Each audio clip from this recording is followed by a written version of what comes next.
অনেক দিন পর দিদির বাড়ি এলাম, আর এসে দেখি দিদি সুর একটা অর্ডার করে রেখেছিল, আমার জন্যই রেখে দিয়েছিল, কারণ ও বলছিল ও নিজে একা একা অ্যাডজাস্ট করতে পারেনি।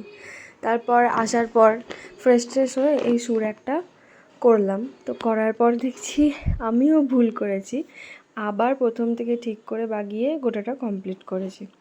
আসলে এগুলো অনেকটা বড় হওয়ার জন্য ওরা না ঠিক করেই পাঠায়, এভাবে নিজেদেরকে অ্যাডজাস্ট করতে হয়।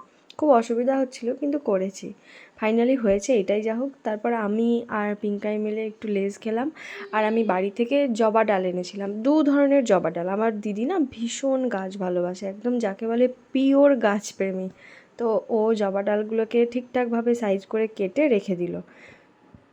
বাইরে প্রচণ্ড বৃষ্টি হচ্ছিল, তাও ওই বৃষ্টির মধ্যেই ও আরও কিছু গাছ এনেছিলাম সেগুলোকে লাগিয়েছে, আর জবা ডালগুলোকেও ঠিকঠাক করে নিয়েছে। যেহেতু প্রচুর বৃষ্টি হচ্ছে, তাই মনটাও একটু মোমো মোমো করছিল। আমি তো মোমো খেয়ে নেবো, কিন্তু আমার দিদি মোমো ভালোবাসে না, তাই বিরিয়ানি অর্ডার করেছিলাম। আর ওর জন্য যখন অর্ডার করেছি তখন সবার জন্যই করেছি, তাই বিরিয়ানি মোমো দুটো একসাথে।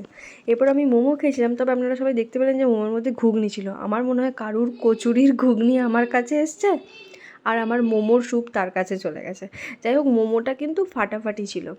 আর আমি যখন মোমো খাচ্ছিলাম তখন আমার দিদি পিঙ্কাইকে পড়াচ্ছিল। ওর পড়ানো হয়ে যাওয়ার পর ওর জন্য আমি 1 পিসই মোমো রেখেছিলাম, কারণ ও না মোমোটা খুব ভালো খেতে চায় না, কিন্তু আজকে মোমোটা এতটাই সুন্দর হয়েছে, ও বলছে মিমি দারুণ হয়েছে, আর একটু থাকলে ভালো হতো। আমারও শুনে মনটা খারাপ হয়ে গেল। যাই হোক, অন্য দিন ওকে খাইয়ে দেবো। এরপর আমি বুনপোকে খাইয়ে দেওয়ার পর আমি আর দিদি মিলে খেতে বসেছি। আর বিরিয়ানিটাও না আজকে মিডিয়াম ছিল, বাট মানে মোমোটা এত সুন্দর হয়েছিল, এখনও জিভে লেগে আছে। আর চলো, আজকে ব্লগটা এ পর্যন্তই, পরে দেখা হচ্ছে, টাটা।